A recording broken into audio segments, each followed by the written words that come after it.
क्या आपने कभी ध्यान या सिमरन करने की कोशिश की है और पाया है कि आपका मन हर दिशा में भागने लगता है? हर पल बाहरी दुनिया के शोर और विचारों के बवंडर में फंसकर हम खुद से लड़ते हैं मन को स्थिर करने के लिए।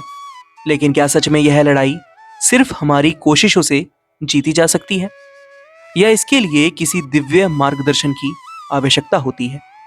आज की इस साखी के माध्यम से हम समझेंगे। एक बार संत कबीर जी के पास उनका एक शिष्य बड़ी मायूसी भरे चेहरे के साथ आया। उसने सतगुरु को प्रणाम किया और उनके पास बैठ गया। कबीर जी ने उसे उसकी उदासी का कारण पूछा। शिष्य ने कहा, गुरुदेव, आपने मुझे सिमरन और ध्यान का मार्ग तो बताया है, लेकिन मैं चाह कर भी मन को स्थिर नहीं कर पाता। आंखें मूंदते ही मेरा मन इधर उधर भागने लगता है। मैं क्या करूं? कबीर जी मुस्कुराए और बोले, वत्स, जब तुम्हारा चंचल मन सिमरन और ध्यान में ना टिके तो सबसे पहले अपने गुरु के स्वरूप का ध्यान करो। अपनी आंखें मूंदो और उस दिव्य स्वरूप को अपने भीतर महसूस करो। शिष्य ने सिर झुकाकर कहा, गुरुदेव, मैं ऐसा ही करूंगा, परंतु यदि फिर भी मेरा मन ना लगे तब मैं क्या करूं? कबीर जी ने उत्तर दिया, यदि ऐसा हो तो गुरु के वचनों को याद करो।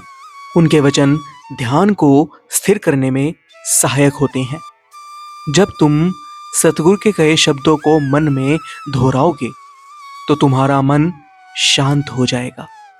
शिष्य ने फिर विनम्रता से पूछा, गुरुदेव, यदि मेरे मन ने तब भी मुझे भटकाना बंद नहीं किया तब मैं क्या करूं?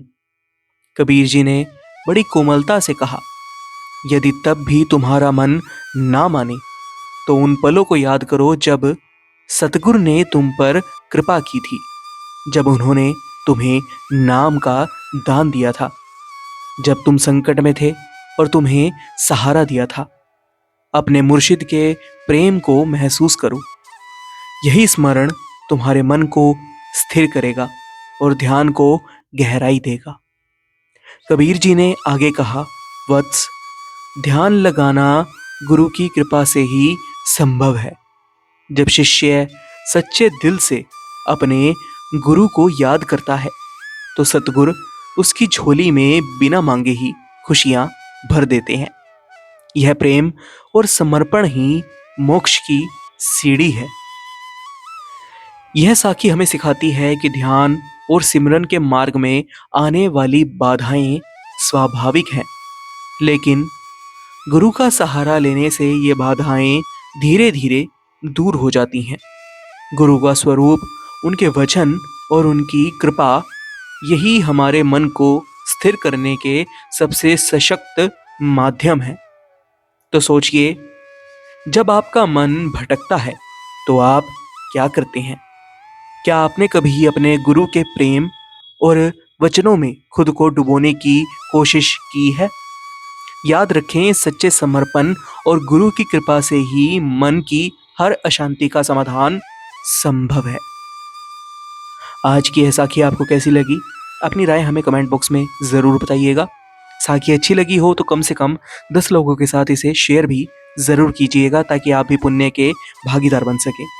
एक बार फिर से लौटेंगे एक नई साखी के साथ। तब तक के लिए राधा स्वामी जी।